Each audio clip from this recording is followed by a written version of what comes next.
All right, what's going on, everybody? It's your boy Billy Wayne back again with Legacy United, a Righteous Project Inc. podcast. Got a new guest today. I'm very excited. The first boss lady we have on the episode, but I'm going to let her introduce herself to you guys. So go ahead and introduce yourself. Hello, my name is Charona, and I have a nonprofit. It's called Healing Hurting Hearts. Yep, that's what's up. Yep, I appreciate you being on the show today. You guys know what we do. We invite local entrepreneurs, people that operate nonprofits, in the corporate world, all that stuff to come and share their story, and that's what we're going to let Charona do today for you guys. So I'm going to throw it back her way and kind of let her know, what's going on. So tell the world about you, girl. Like I said, my name is Charona. I was born and raised in Denver, Colorado. What's up? Was born East Side, Park Hill area, both. Okay. Kind of lived in one, went to school in the other, so my time was split. Oh, okay, that's what's up. What, if you don't mind me asking, what school did you go to? Elementary school. My elementary days, I actually went to, I was like out, I lived on the east side, but I went to like the white schools. So I went to a school called NAP. NAP. It's mostly Mexicans. Never heard of it. Yeah, you probably Okay. haven't. And I Okay. went to a school called Lincoln. Lincoln? Okay, Mhm. Yep, I know exactly what you're talking about. That's where, no, and I also went to Annunciation. in my Okay. earlier years. Man. Horrible. Really? Yeah, I used to get whoopings. Oh, they ain't one of those type of schools, huh? Okay, Yeah, man, disciplinary schools, way. Okay. So I feel like going to all them different schools. Yeah, I feel like I'm really well rounded because Okay. I That's spent a good. lot of time with the white people, the black people, the Mexicans, so okay, well versed in yeah. culture. So I feel like I talk to anybody. I can yeah, vibe with that's anybody. what's up. That's good. That's a good skill to have. Not everybody has it, for sure. That's what's up. And so, where'd you graduate from high school? I graduated from George Washington What'd you in know? 2004. Okay. Oh, So cool. yeah, George was okay. Yeah. At that point, I was just trying to get out of school Yeah, because right, I of was course. cutting up in high school. So Mhm. by the time I got to George, I was just ready to get out. I feel you. I Mhm. feel you. Who wasn't right? Yeah. That's what's up. So, I always ask this question. So, anything that happened or any stories that you have to share from your childhood that still sticks with you to this day? It could be funny, whatever. Anything that occurred to you. No, when I was younger, I went on a missions trip. Okay. I was in a sign language choir. It was just something I wanted to do. Okay. I just wanted to learn sign language, so my mom kind of found somewhere for me to learn. Yeah. And we went on a missions trip. And Wow. that was definitely a life-changing time in my life, especially with everything that I was going through. Okay. Because like I said, I was at school Right. fighting and cutting up and doing this, but then I'm doing all my volunteer work. Yeah. Then I'm over here and I'm doing this and I'm raising money and I'm feeding the homeless, but then I'm over here cutting up too. Right. So Right. Hey, that's that's that well versed balanced, right? Yeah. So, okay. but we went to Africa and we built like Wow. an extension onto an orphanage, Okay. and so that was really cool. That stuck with me. Yeah. A lot of the that's what's up. hands-on part of that, Mhm. I'm still good at. Like, I like to build. Yeah. So, Okay. Really Oh, creative. damn, that's good to know. Yeah. And you know sign language as well. Mhm. That's cool. I was just talking to my wife the other day about learning that too. So. Yeah, I'm fluent. I don't really That's what's have up. too many people to talk to. I talk Yeah. to my sister. Oh, okay. And she And- knows it too. Mhm. Damn. And we okay. sit at home and we talk about people in the house right in their face. That's what's up. Hey, it ain't no better way to use it. Yeah, That's and cool. they're like, "That's not cool." They know we're talking about them because we'll just stop mid sentence and start Yeah. signing. Oh man, that's So- funny. That's good to know. It's interesting, that you did that as a child. When I was in high school, I was in East, and I went to it's called Youth at Risk. I'm not sure if you ever heard about that one, but Mhm. I was in that one for a little while, and that is actually where I kind of knew that I wanted to be a businessman when I grew up. Just kind of learning the things from there. So stuff like that's important, Just like like you said, you still do that stuff to this day, volunteer work and everything. So that's I can respect that. Cool. Yes, I am my best me when I'm helping. Yeah. If I'm not like helping or giving or I'm Okay. like that's just who I am. Yeah, It's who yeah. I've always been as long as I can remember. I've always volunteered. Yeah. And Okay, that's cool. Cool. Real good. So all right. So yeah. So you graduated from G Dub. You had the experience for volunteering as you were growing up. You said you got in some fights and everything, acting up in school. You know, it happens. And then you go into adulthood. Share a little bit about that. I mean, what kind of experiences that did you have as a young adult, young Charona? Um, Young Charona. So I had a lot going on right after high school. Okay. Um, so I didn't get to just go straight to college like I would have wanted to. Yeah. But I did go to cosmetology school. Oh, okay. Cool. And I got my cosmetology license, and I actually still use it to this day. Nice. All right. I use my esthetician part of my cosmetology license right now because I am a wax specialist. Oh, okay. Cool. So I work at a wax center. Gotcha. Yeah. So that was young Charona. Yeah. Okay. Started having kids not too early, a little early. Yeah. Could have waited, but I mean, I made it out of high school, so I guess. Right. Yeah. Yay for me, honey. But yeah, I had my first baby right before 21. Okay. Yeah. So, same here. Same yeah, here. So so I mean, you know, it is been what it is. parenting forever, so Yep. That's what it feels like. yeah. For real, yo. How many kids you have? 3. 3. Mm-hmm. Okay. Cool. 15, 13, and 5. Oh, that's crazy. That's You yep. telling me? Because I have 16, a 13, and a 3. You know, so man, that the last one, we. I'm like, oh man, he makes me feel my age. Yeah, exactly. Right. I know. I don't even know how to. I couldn't do it. Couldn't do it no more. But yeah, that's what's up. I didn't know they were almost similar to Yeah. to my kids' age as well. So yeah, I feel you. I know exactly where you at. Well, I got pretty lucky. My kids are really well behaved. oh, that's good. So Not my somewhere, youngest. no, all of them, even the youngest, he's always like, "Mom, chill out. Oh, okay. You playing too much." Like what? Keeping you in Yeah, check, huh? it don't take all that. Oh, okay. I see. That's So, what's up. Yeah, they're Cool. really well behaved. Well, that's good. That's good. I feel cross-eyed. You looking too much into the screen, you know. But that's what's up though. And you got your cosmetology license, which is man fantastic in my book. You know, still motivated on working. You know, outside of high school as well. What brought you to want to develop your nonprofit that you have? Okay, so my nonprofit is called Healing Hurting Hearts, and our main goal and focus is to help young children who have lost parents to domestic violence, gang violence, and suicide. Wow. What brought me to start it up is I lost some really close Yeah. cousins, and they left babies behind Right. that are now here with us and without them. So I really saw that this was a need in our community. Unfortunately, especially like with the gang violence, and it's still a part of our world, Right.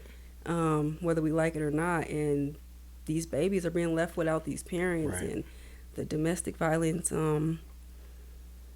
I lost someone I was close to domestic violence about 2 years ago. Wow. Okay. And I already wanted to start a nonprofit, but I really just couldn't pinpoint exactly what I wanted to do. So it took me a while because I was like, man, and then once I lost this person to domestic violence, like it really opened my eyes that it was like, bam, that's it. Gotcha.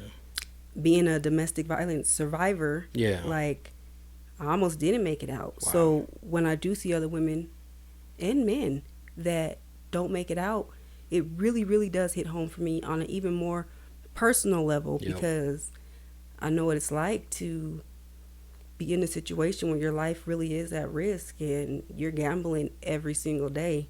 Right. And I don't know, I just felt, even like with the gang violence, I felt like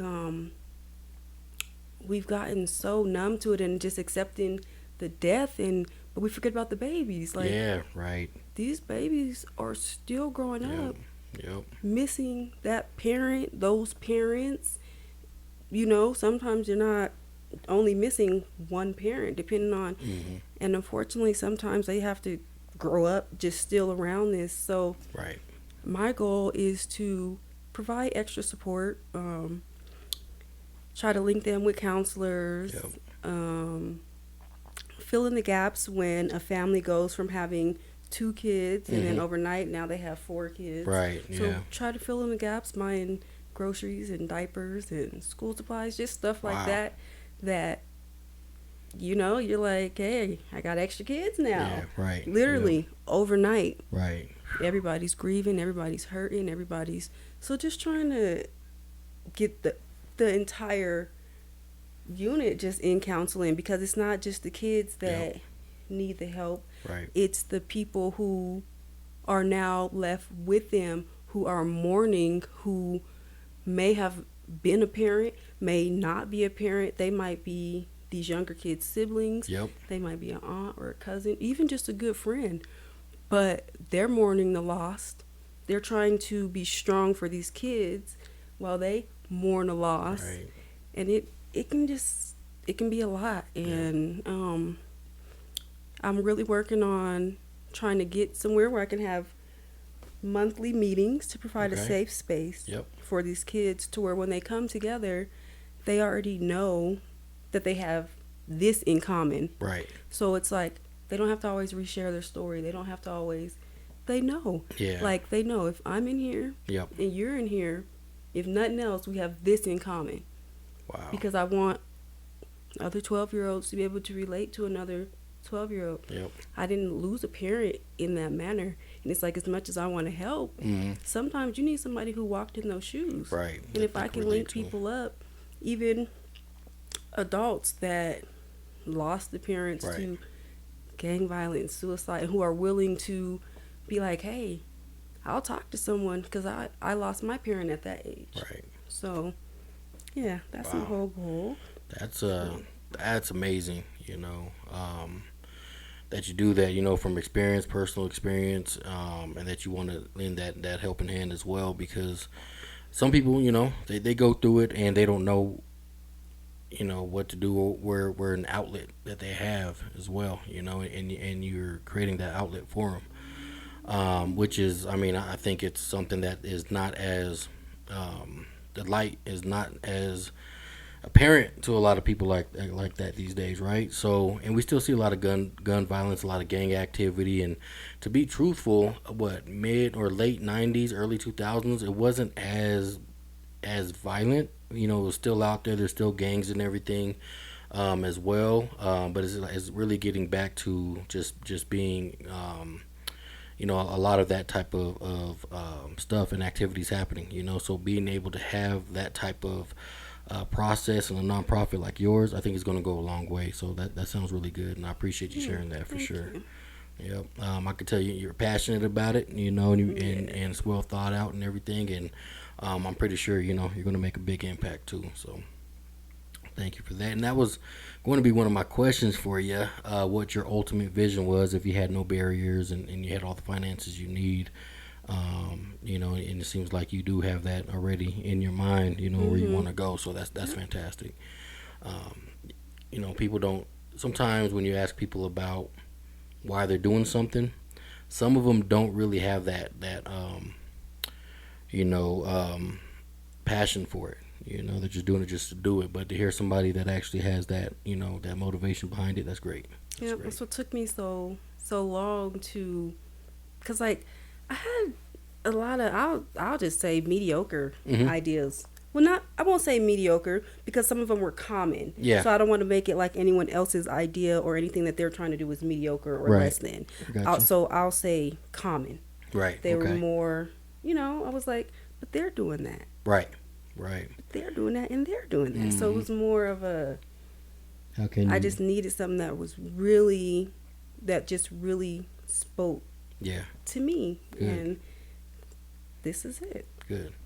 That's, like I said, it's good. And I'm glad to hear it as well. So, that's kind of how we linked up as well. Reaching out and collaborating on certain events and stuff like that as well. And I just thought it was going to be a great idea just to have you on the show, because It's good to let people know exactly, what you have to offer for them, so we can get your message out there to a lot of people. But I think you're doing fantastic. Just keep on doing what you're doing. Keep going. Thank So, you, thank you. yep. Let's see here. So, I think I asked the biggest question I usually have. I have another one for you. If you can go back and give your younger self any advice, what would that advice be? You are as great as you think you are. Man, that's what's up. Okay. I wish I was not over 25 when I learned that. Okay. Like, I wish I would have realized that and really tapped into that earlier in life, that no, like, you really are this awesome. You're not making this up. Yeah. Like, no, that's you. Go ahead and shine. That's what's up. So I would definitely have told myself, don't dim your light. Wow. Yep. That's what's up. Yeah. A lot of people, especially when you're young, trying to figure out what's right, what's wrong. Am I doing this right? Am I not? And yep. What better way to hear from yourself, especially your future self? Because I mean, other people might tell you that, or they might tell you this and that. But when you're young, not too many people you listen to. No. So, No. but I like that though. That's really good. Really good. Well, definitely, I appreciate you sharing all that, and wanted to see if you had any closing thoughts before we end our episode today. No, not that I can Okay. think of. We definitely shared plenty. A lot of knowledge that you dropped in there, a lot of stuff that I'm sure is going to be very helpful as well. So I really appreciate that. Thank you so much. Thank you. And thank you guys for listening. As always, you can listen to the podcast on a lot of streaming services. Was it Pandora, Spotify, Amazon Music, iHeartRadio, and then we have our YouTube channel as well, to where you can watch us actually talk as well, on these recordings. So subscribe to that too, and share it with anybody that you feel will get a really good message out of this content, especially today. So once again, Legacy United, Billy Wayne and Charona today with Healing Hurting Hearts. Don't forget that. And we're signing off, but make sure to subscribe and keep a lookout for our future episodes as well. All right? You guys have a good one. Have a good night. All right.